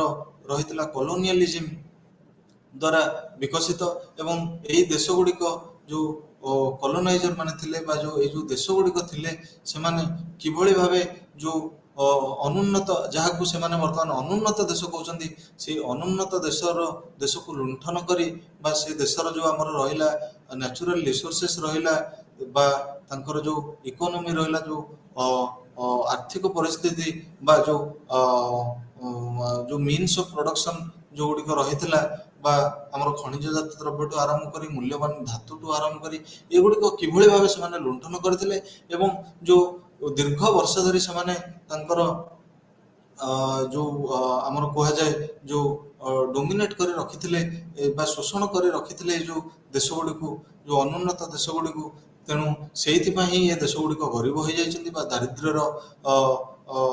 ଦାରିଦ୍ର୍ୟରେ ଘାଣ୍ଟି ହେଉଛନ୍ତି। ଏବଂ ତାଙ୍କର କହିବା ଅନୁଯାୟୀ ସେ ଯେଉଁ ଡିପେଣ୍ଡେନ୍ସି ସ୍କୁଲ ଅଫ୍ ଥଟ୍ର ଯେଉଁ ପ୍ରବକ୍ତା ମାନେ ଥିଲେ ବା ଯେଉଁ ଆଲୋଚକ ମାନେ ଥିଲେ, ତାଙ୍କର ସ୍କଲାର ମାନେ ଥିଲେ, ସେମାନଙ୍କର କହିବା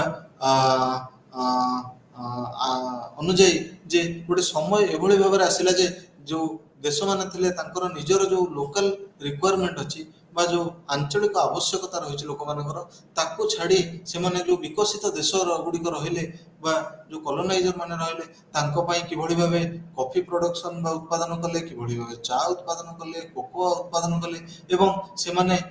କିନ୍ତୁ ପ୍ରତି ବଦଳରେ ସେମାନେ ଯେତେବେଳେ ଖାଦ୍ୟ ଶସ୍ୟର ଆମଦାନୀ କଲେ ବିଦେଶରୁ, ସେଥିପାଇଁ ତାଙ୍କୁ ଟ୍ୟାକ୍ସ ଦେବା ପାଇଁ ପଡ଼ିଥିଲା। ଏବଂ ଅନେକ କ୍ଷେତ୍ରରେ ସେ ଯେଉଁ ଖାଦ୍ୟ ଶସ୍ୟ ଗୁଡ଼ିକ ପାଇଥିଲେ ତାହା ନିକୃଷ୍ଟ କ୍ୱାଲିଟିର ଥିଲା ବା ମାନର ଥିଲା, ଏବଂ ତାକୁ ମଧ୍ୟ ସେମାନେ ଗୋଟେ ଏଡ୍ ବା ଗୋଟେ ଦାନ ହିସାବରେ ଗ୍ରହଣ କରୁଥିଲେ। ଏବଂ ଯଦି ଦେଖାଯାଏ ଯେଉଁ କମର୍ସିଆଲାଇଜେସନ ଅଫ ଏଗ୍ରିକଲଚର ହେଲା, ଏହା ଦ୍ୱାରା ଅନେକ ସମୟରେ ଯେଉଁ ଆମର ମରୁଡ଼ି ଦେଖାଦେଲା। ଏହା ଦ୍ୱାରା ଖାଦ୍ୟ ଯେଉଁ ଆମର ବ୍ରିଟିଶ ଗଭର୍ଣ୍ଣମେଣ୍ଟ ଥିଲା, ସେମାନେ ତାଙ୍କର ନିଜର ଯେଉଁ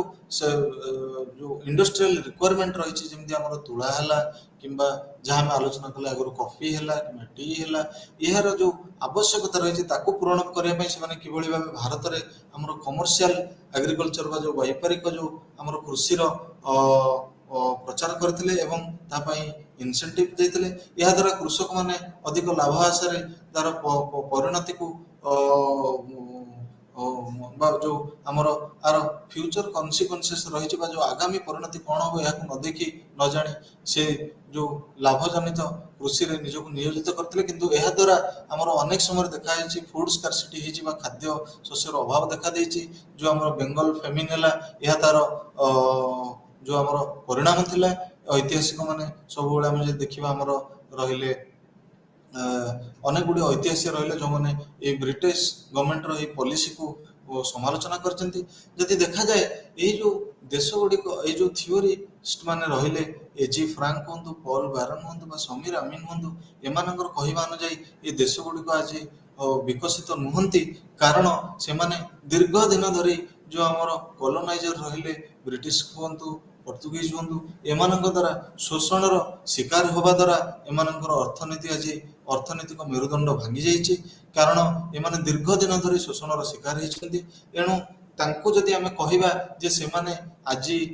ପଛୁଆ, କାରଣ ତାଙ୍କର ସଂସ୍କୃତି ପାଇଁ ବା କାରଣ ତାଙ୍କର ଯେଉଁ ସାଂସ୍କୃତିକ ବ୍ୟାକୱାର୍ଡନେସ୍ ବା କଲଚରାଲ ଅର୍ଥୋଡକ୍ସି ପାଇଁ, କିମ୍ବା ତାଙ୍କର ଯେଉଁ ନନ୍ ସାଇଣ୍ଟିଫିକ ମାଇଣ୍ଡ ସେଟ୍ ରହିଛି, ସେମାନେ ବିଜ୍ଞାନକୁ କେବେ ହେଲେ ବୈଜ୍ଞାନିକ ଯେଉଁ ଉଦ୍ଭାବନ ରହିଛି ତାକୁ ଆପଣାଉ ନାହାନ୍ତି, ଏହା ସମ୍ପୂର୍ଣ୍ଣ ଭାବେ ଭୁଲ ହେବ। କାରଣ ଆମେ ସବୁବେଳେ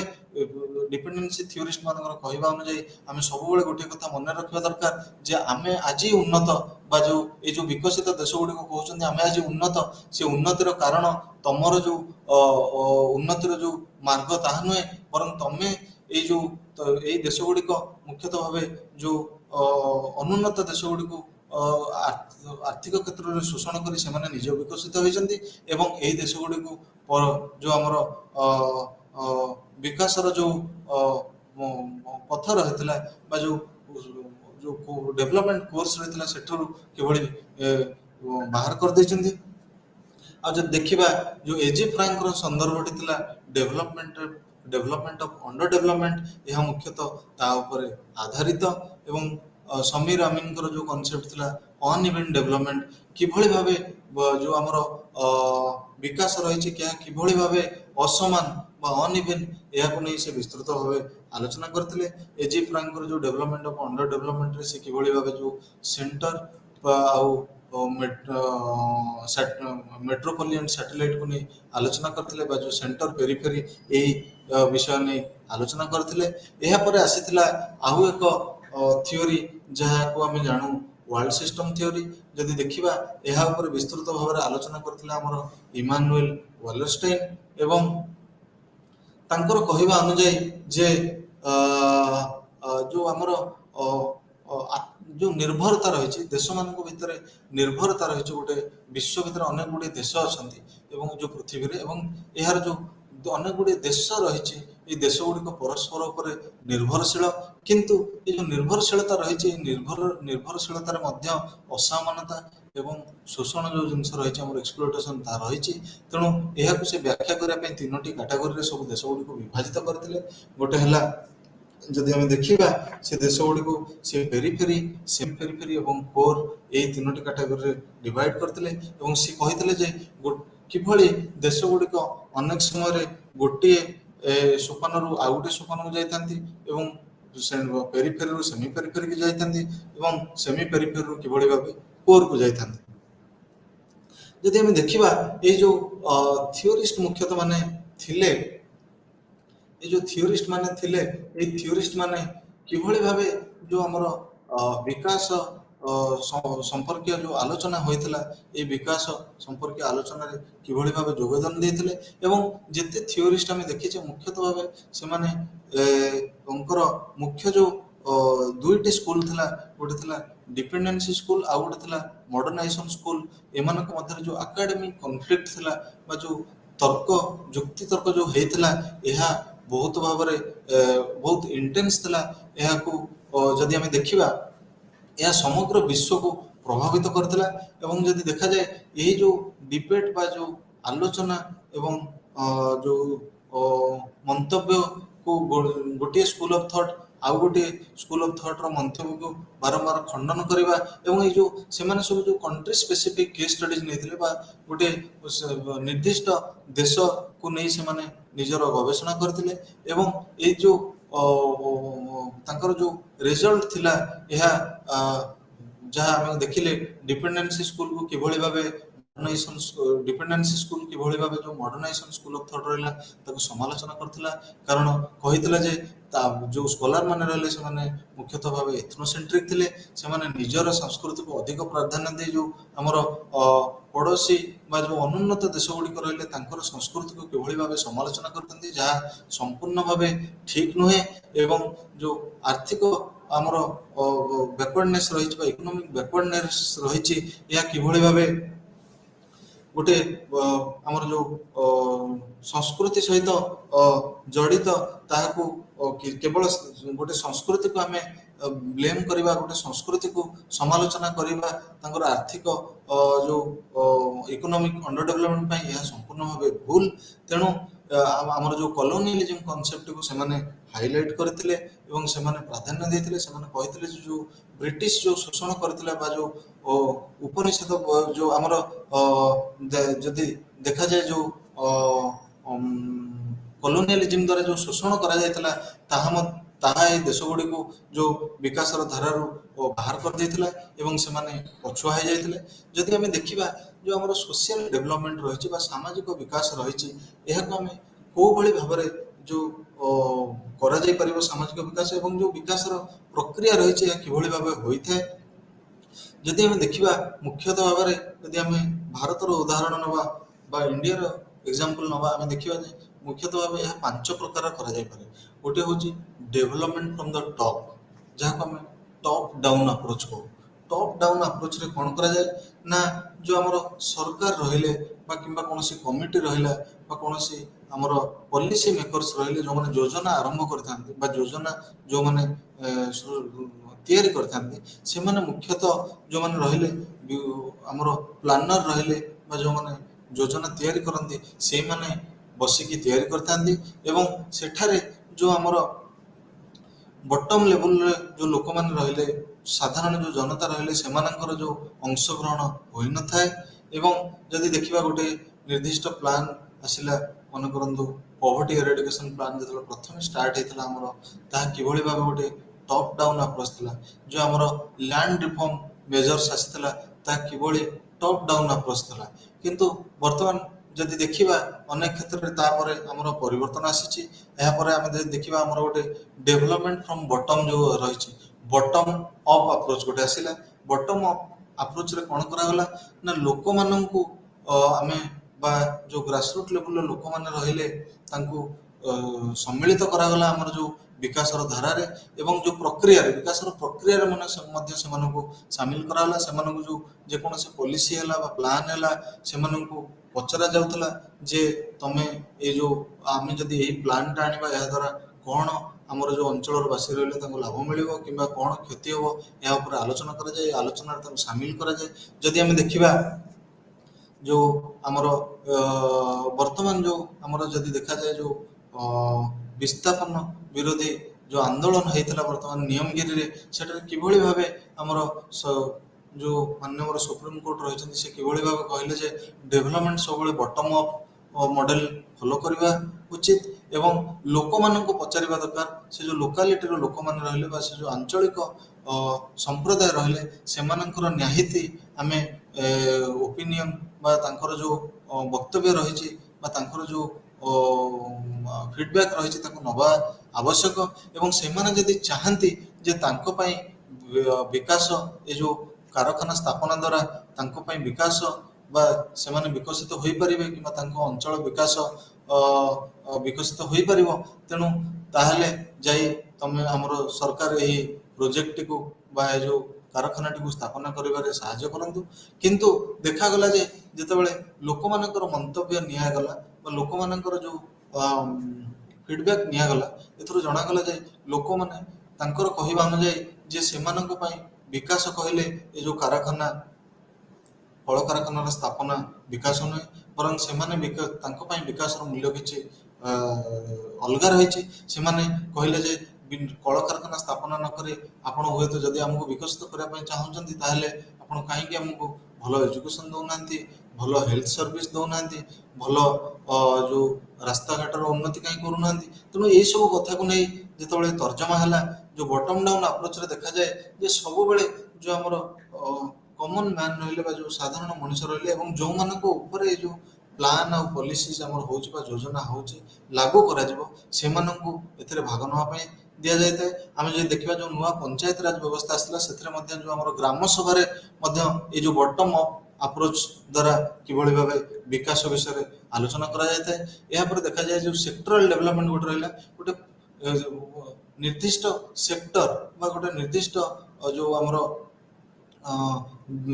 विषय रहिला ता ऊपर किभଳି भाबे डेवलपमेंट करा जायते एवं ए डेवलपमेंट भारी गोटे आमे जाहा को गोटे सेक्टर सेंट्रिक होता है जमी गोटे निर्दिष्ट पॉलिसी आसी था जो भाई आमको जे एजुकेशन सेक्टर बा शिक्षा आमर विभाग जो रहा तेणु जो गोटे निर्दिष्ट पॉलिसी आसता है केवल शिक्षा व्यवस्था को विकसित करने जो देखा जाए जो सेक्टरल डेवलपमेंट आसे ये सेक्टरल डेवलपमेंट मुख्यतः तर्जमा करा जाए जे कौन को गोटे आमर व्यवस्था रही जोटा पछुआ रही तेणु ताको आमे आगेइबा तेणु भारी स्पेसिफिक बा जो आमर बहुत स्पेसिफिक भावरे ए जो सेक्टरल डेवलपमेंट को करा जाता है गोटे एरिया डेवलपमेंट जहाँ हमको गोटे जदि सरकार नजर को आसे जे गोटे कि स्टेट रो नजर को आसे कि गोटे एभली गोटे जगह अच्छी जहाँ आज पर्यंत रास्ता गमनागमन सुविधा ना कि बिजुड़ी सप्लाई दि जाए ना तेणु से जो एरिया टी को किभଳି भाबे गवर्नमेंट बा स्टेट आमर सरकार किंबा स्टेट प्रायोरिटी बेसिस रे से निर्दिष्ट एरियाटी को किभଳି भाबे डेभलप करिया ପାଇଁ प्लान तैयारी करथांती ताको हम एरिया डेवलपमेंट कहताउ आउ तापर हला टार्गेट ग्रुप डेवलपमेंट रे हम देखु गोटी निर्दिष्ट श्रेणी जो रहिले सेमानो किभଳି भाबे विकसित करिया ପାଇଁ ଆମର ପ୍ଲାନ୍ କରାଯାଇଥାଏ ଯେଉଁଭଳି ଭାବେ ଉଦାହରଣ ସ୍ୱରୂପ ଯଦି ଆମେ ଦେଖିବା ସ୍କୁଲ ଡ୍ରପ୍ ଆଉଟ୍ ହେଲା ତେଣୁ କିଭଳି ଭାବେ ସ୍କୁଲ ଡ୍ରପ୍ ଆଉଟ୍ ଯେଉଁ ଚିଲଡ୍ରେନ୍ ରହିଲେ ତାଙ୍କୁ କିଭଳି ଭାବେ ଗୋଟିଏ ଆମର ପ୍ରଥମେ ତାକୁ ଗବେଷଣା କରାଯାଇଥାଏ ଯେ ସେମାନେ କୋଉ ଶ୍ରେଣୀର କୋଉ ଜାତିର ଏବଂ କୋଉ ସମ୍ପ୍ରଦାୟର ତାପରେ ସେମାନଙ୍କୁ ଗୋଟେ ଟାର୍ଗେଟ ଗ୍ରୁପ ଭାବେ ନିଆଯାଏ ସେମାନେ କିଭଳି ଭାବେ ପୁଣି ସ୍କୁଲକୁ ଫେରିବେ କିମ୍ବା ସ୍କୁଲ ଡ୍ରପ୍ ଆଉଟ୍ ଆଉ ହେବନି ତା ଉପରେ କିଭଳି ସେମାନେ ଗଭର୍ଣ୍ଣମେଣ୍ଟ ବା ସରକାର ବା ଆମର ଷ୍ଟେଟ୍ ଯେଉଁ ରହିଲା ସେ କିଭଳି ଭାବେ ଯୋଜନା ଆଣିଥାନ୍ତି। ଏହାପରେ ଯଦି ଆମେ ଦେଖିବା ଯେଉଁ ଆମର ଭାରତର ବିକାଶର ଯେଉଁ ଧାରା ରହିଛି ସ୍ୱାଧୀନତା ପରେ ଏହା ମୁଖ୍ୟତଃ ସୋସିଆଲିଷ୍ଟ କୁହାଯାଏ ବା ମିକ୍ସଡ ଇକୋନୋମି କୁହାଯାଏ। ନେହେରୁଙ୍କର ଯେଉଁ ବିକାଶର ଯେଉଁ ଯୋଜନା ଥିଲା ତାହା ମୁଖ୍ୟତଃ ସେ ଅନୁପ୍ରାଣିତ ହୋଇଥିଲା ଆମର ଯେଉଁ ରସିଆନ ସୋସିଆଲିଷ୍ଟ ମଡେଲ ଦ୍ୱାରା ଏବଂ ଯଦି ଦେଖାଯାଏ ଏହାପରେ ଆମର କମ୍ୟୁନିଟି ଡେଭଲପମେଣ୍ଟ ପ୍ରୋଗ୍ରାମ ଆସିଥିଲା ଆମର ଯେଉଁ ଲ୍ୟାଣ୍ଡ ରିଫର୍ମ ପଲିସି ଆସିଥିଲା କୋଅପରେଟିଭ ମୁଭମେଣ୍ଟ ମଧ୍ୟ ଆସିଥିଲା କୋଅପରେଟିଭ ମୁଭମେଣ୍ଟରେ କିଭଳି ଭାବେ ଆମର ଆର୍ଥିକ ଯେଉଁ ସାହାଯ୍ୟ ଯୋଗାଇ ଦିଆଯାଉଥିଲା ଚାଷୀମାନଙ୍କୁ କିଭଳି ଭାବେ ଚାଷ କାମରେ ଚାଷରେ ଉନ୍ନତି ଆଣିବା ପାଇଁ ଏହାପରେ ଆମର ଟାର୍ଗେଟ ଗ୍ରୁପ ପ୍ଲାନିଂ ଯଦି ଦେଖିବା ଆମର ଇଣ୍ଟିଗ୍ରେଟେଡ ରୁରାଲ ଡେଭଲପମେଣ୍ଟ ପ୍ରୋଗ୍ରାମ ଆସିଥିଲା କିଭଳି ଭାବେ ଆମର ଦାରିଦ୍ର୍ୟ ଦୂରୀକରଣ ପାଇଁ। ତେଣୁ ଯଦି ଦେଖାଯାଏ ଇଣ୍ଡିଆର ଯେଉଁ ଆମର ବା ଭାରତର ଯେଉଁ ଆମର ବିକାଶର ଯେଉଁ ରହିଛି ଆମର ଯାତ୍ରା ଏହା ମୁଖ୍ୟତଃ ପ୍ରଥମେ ନେହେରୁ ଆରମ୍ଭ କରିଥିଲେ ଆମର ଯେଉଁ ସୋସିଆଲିଷ୍ଟ ପାଥରୁ ବା ଯେଉଁ ଆମର ସେ ଅନୁପ୍ରାଣିତ ହୋଇଥିଲେ ଆମର ଯେଉଁ Russian economic model Russian development model ଏବଂ ଯେଉଁ ବିକାଶର ମଡେଲ ଥିଲା ଏବଂ ସେଇଥିରୁ ଆମେ ଆରମ୍ଭ କରିଥିଲୁ। ବର୍ତ୍ତମାନ ଆମେ ଗୋଟେ ଜଗତୀକରଣ ମଡେଲରେ ପହଞ୍ଚିଛୁ। ତେଣୁ ଆଜିର କ୍ଲାସକୁ ଆମେ ଏଇଠି ଶେଷ କରିବା। ଧନ୍ୟବାଦ।